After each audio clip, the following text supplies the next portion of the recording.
అందరికీ నమస్కారం. Welcome to our YouTube channel Telugu career alerts. ఎన్నాళ్ళ నుంచో అంటే ఒక 2 months నుంచి వెయిటింగ్ లిస్ట్లో ఉన్నటువంటి ఆర్ఆర్బి టెక్నీషియన్స్ నోటిఫికేషన్ రిలీజ్ అయింది కదా. ఆ నోటిఫికేషన్ గురించి మనం ఈరోజు డీటెయిల్గా డిస్కషన్ చేసుకుందాం. అంటే అందులో పోస్టులు ఎన్ని ఉన్నాయి, ఎన్ని కేటగిరీలు ఉన్నాయి, క్వాలిఫికేషన్ ఏంటి, ఏజ్ లిమిట్ ఎంత, అలాంటి మెయిన్ పాయింట్స్ అన్ని డిస్కషన్ చేసుకుందాం. ఓకేనా. చూసుకుంటే ఇందులో మొత్తం టోటల్ పోస్ట్స్ 6,565 పోస్టులు, గ్రేడ్ 1 సిగ్నల్లో 323 పోస్టులు, గ్రేడ్ 3 టెక్నీషియన్స్ పోస్టులు 6,242 పోస్టులు. డివిజన్ వైజ్ పోస్టులు చూసుకుందాం. ఫస్ట్ మన సికింద్రాబాద్ డివిజన్ చూసుకుంటే టోటల్ 395 పోస్టులు ఉన్నాయి టెక్నీషియన్స్కి. సిగ్నల్స్కి 4 పోస్టులు ఉన్నాయి. అంటే టోటల్ మొత్తం 399 పోస్టులు మన సికింద్రాబాద్ డివిజన్లో ఉన్నాయి.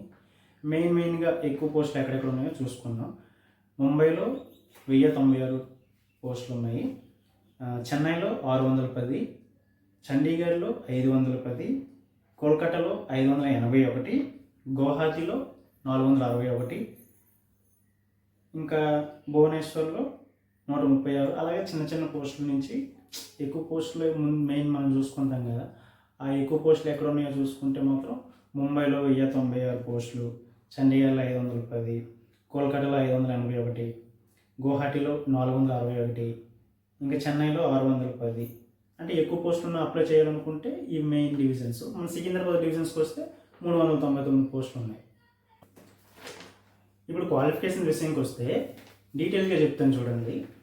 గ్రేడ్ 1 సిగ్నల్ పోస్టులకి డిగ్రీ, బీటెక్, డిప్లొమా వాళ్ళు చేసుకోవచ్చు. అందులో కూడా స్పెషలైజేషన్ చేసిన వాళ్ళు అంటే physics, electrical, computer science, information technology, ఈ స్పెషలైజేషన్ చేసిన వాళ్ళకి ఆ సిగ్నల్ పోస్టులు, గ్రేడ్ 1 సిగ్నల్ పోస్టులు అప్లై చేసుకోవచ్చు అండి. డిగ్రీ, బీటెక్, డిప్లొమా ఈ 3 సంబంధించి. గ్రేడ్ 3 టెక్నీషియన్స్ పోస్ట్కి 10th+ ఐటీఐ చేసిన వాళ్ళు ఎలిజిబిలిటీ అండి. అంటే ఎన్సీవీటీ, ఎస్సీవీటీ సర్టిఫికేట్ తీసుకున్న వాళ్ళు అప్లై చేసుకోవచ్చు. ప్లస్ 10th లేదా ఇంటర్ చదివి ఐటీఐ చేయకుండా డైరెక్ట్గా అప్రెంటిస్ చేస్తారు కదా సంబంధించిన ట్రైల్ కోర్స్, అలా చేసిన వాళ్ళు కూడా అప్లై చేసుకోవచ్చు అండి. ఇంకా ఓన్లీ ఇంటర్మీడియట్ చేసిన వాళ్ళకే పోస్టులు లేవా అంటే ఒకే ఒక పోస్ట్ ఉందండి.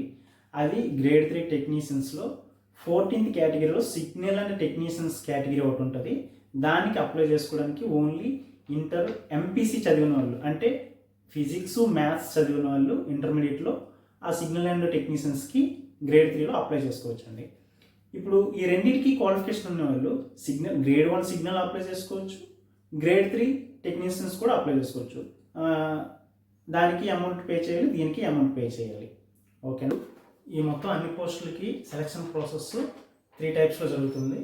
అవేంటంటే online exam CBT1, document verification, medical examination, ఈ 3 జరుగుతాయి. ఈ 3లో మొత్తం అందరు క్వాలిఫై అయిన వాళ్ళకి లాస్ట్లో మెరిట్ ద్వారా పోస్టులు ఇవ్వడం జరుగుతుంది. CBT1లో ఏమేమి ఉంటాయి, సిగ్నల్స్కి ఏ సబ్జెక్ట్స్ ఉంటాయి, గ్రేడ్ 3 టెక్నీషియన్స్కి ఏ సబ్జెక్ట్స్ ఉంటాయి ఇప్పుడు చూసుకుందాం. గ్రేడ్ 1 సిగ్నల్స్కి general awareness 10 marks, general intelligence and రీజనింగ్కి 15 మార్క్స్, బేసిక్ కంప్యూటర్ అప్లికేషన్స్లో 20 మార్క్స్, అర్థమెటిక్ 20 మార్కులు, బేసిక్ సైన్స్ అండ్ ఇంజనీరింగ్ నుంచి 35 మార్కులు, మొత్తం టోటల్ 100 మార్క్స్కి ఉంటుందండి. అలాగే గ్రేడ్ 3 టెక్నీషియన్స్ కూడా 100 మార్క్స్ అని, కాకపోతే ఇందులో సబ్జెక్ట్స్ వేరే ఉంటాయి. అదే అర్థమెటిక్లో 25 మార్కులు, జనరల్ ఇంటెలిజెన్స్ అండ్ రీజనింగ్లో 25 మార్కులు, జనరల్ సైన్స్లో 40 మార్కులు, జనరల్ అవేర్నెస్లో 10 మార్క్స్, మొత్తం 100 మార్క్స్కి. ఈ CBT1 క్లియర్ చేసిన వాళ్ళకి మొత్తం మెరిట్ మీద ముందే ఆర్గనైజేషన్లో మెరిట్ మీద డాక్యుమెంట్ వెరిఫికేషన్ పిలుస్తారు.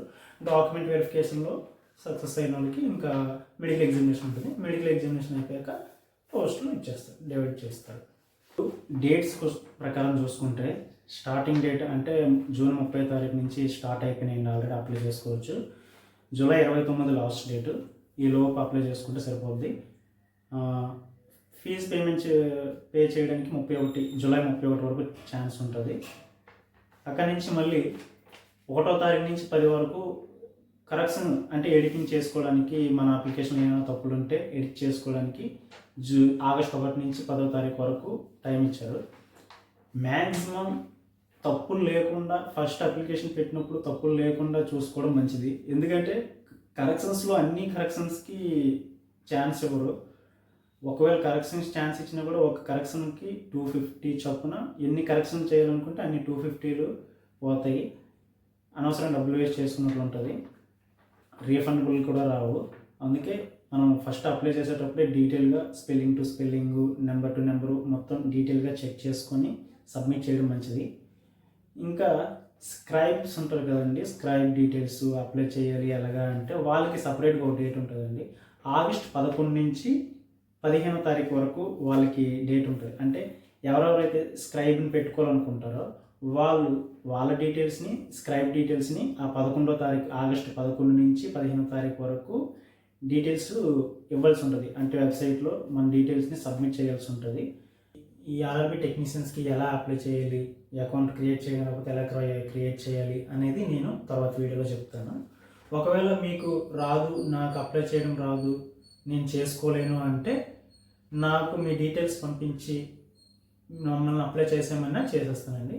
కాకపోతే చిన్న ఒకటి ఉంటుంది, ఏంటంటే లైవ్ ఫోటోగ్రాఫ్ తీసుకోవాల్సి ఉంటుంది. ఆ క్యూఆర్ స్కాన్ ఒకటి ఉంటుంది. మనం అప్లై చేసేటప్పుడు లైవ్ ఫోటోగ్రాఫ్కి క్యూఆర్ స్కాన్ ఇస్తారు.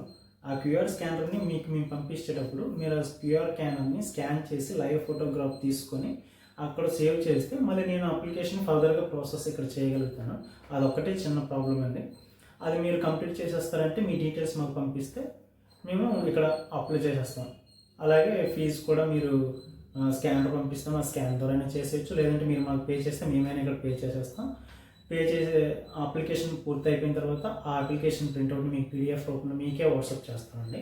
పేమెంట్ది అండ్ అప్లికేషన్ మొత్తం రెండు కూడా మీకు పీడిఎఫ్ చేస్తాను.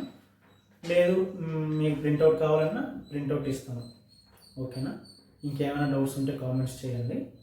మన యూట్యూబ్ ఛానల్ని సబ్స్క్రైబ్ చేసుకోండి.